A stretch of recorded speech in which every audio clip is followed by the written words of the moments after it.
Naim, for having me today and for shedding the light on social enterprises. So I work with Fanar. Fanar is the first venture philanthropy organization in the MENA region. We have launched in 2005, and we work with offices from Jordan, Egypt, Lebanon, and Palestine.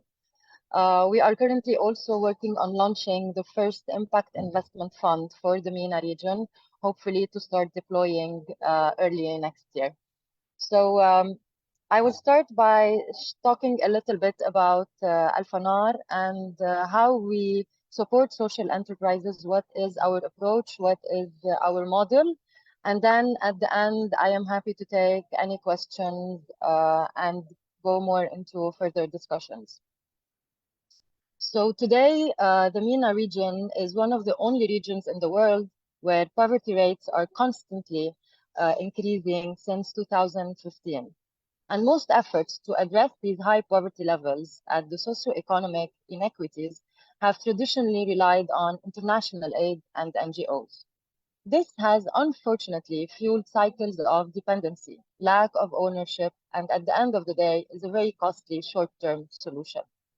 At Fanar, we believe that a radically different approach is needed to meet the MENA region's growing social challenges. We have been advocating for the past 20 years for a paradigm shift from a focus on short-term humanitarian support to long-term development approaches that place disadvantaged communities, especially women and youth, on the pathway to self-reliance. Our venture philanthropy model proposes an innovative and durable strategy that seeks to empower social entrepreneurs to support marginalized groups in taking control of their destinies and nurturing the skills they need, not to only survive, but also to thrive. Looking a bit at the challenges facing the MENA communities today, 50% of the children suffer from learning poverty.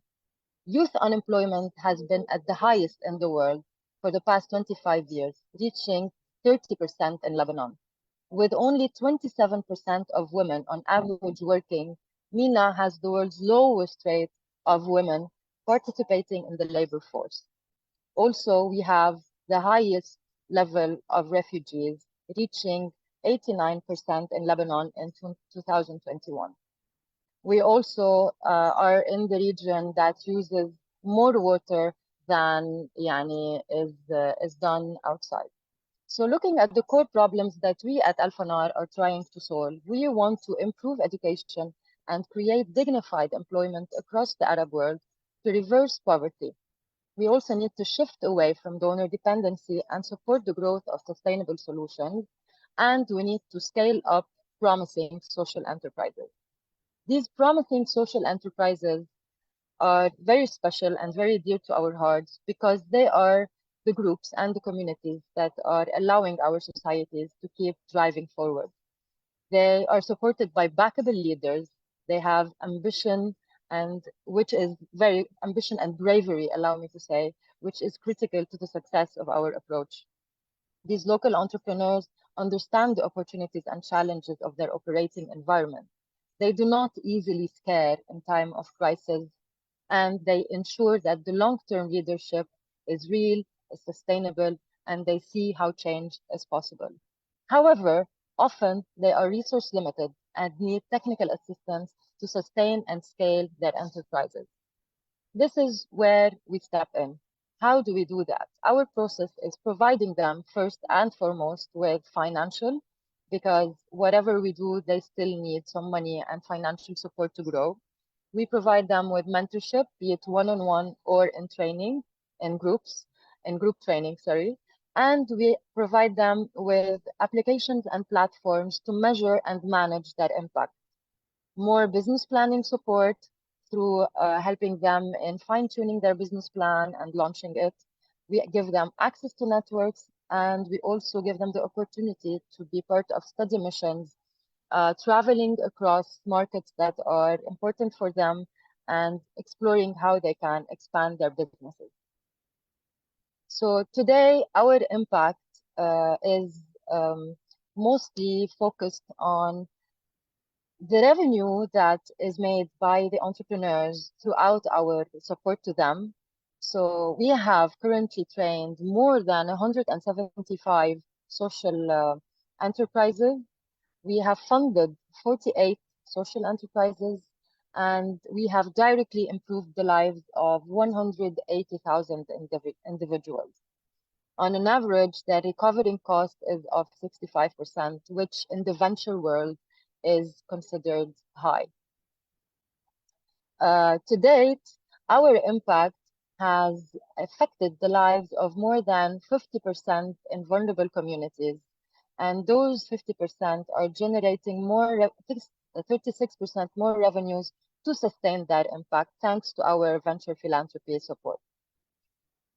What is the importance of community development in our work and within the work of social enterprises? Thriving communities are at the bedrock of a healthy society. They drive the progress, the social cohesion, and the well-being of individuals. The social entities are core to if we want to say, the mental health of our ecosystem. They empower our economies through job creation and skills development. Talking about social impact, the broader social impact includes improvement in multiple areas. We talk education, healthcare, and poverty alleviation. Education by giving access to quality education for underserved community, healthcare through increased healthcare access and improved well-being, and poverty alleviation through strategies to lift communities out of poverty. The sustainable practices that we like to encourage and that we like to disseminate is sustainability first and foremost, environmental responsibility and social responsibility by practicing what minimizes ecological impact and practicing ethical traditions that benefit our society. How you can be involved and what you can do to be more socially responsible is to learn more about social entrepreneurship in your community, support local social enterprises, or consider starting one. So go buy local, buy from the groceries that you know are working within their own communities and buying local produce. Together, we can contribute to positive change and community development. This is quickly what Alfanar does and how we think we can help and support social enterprises into growing. And I'm open for any questions for the time being.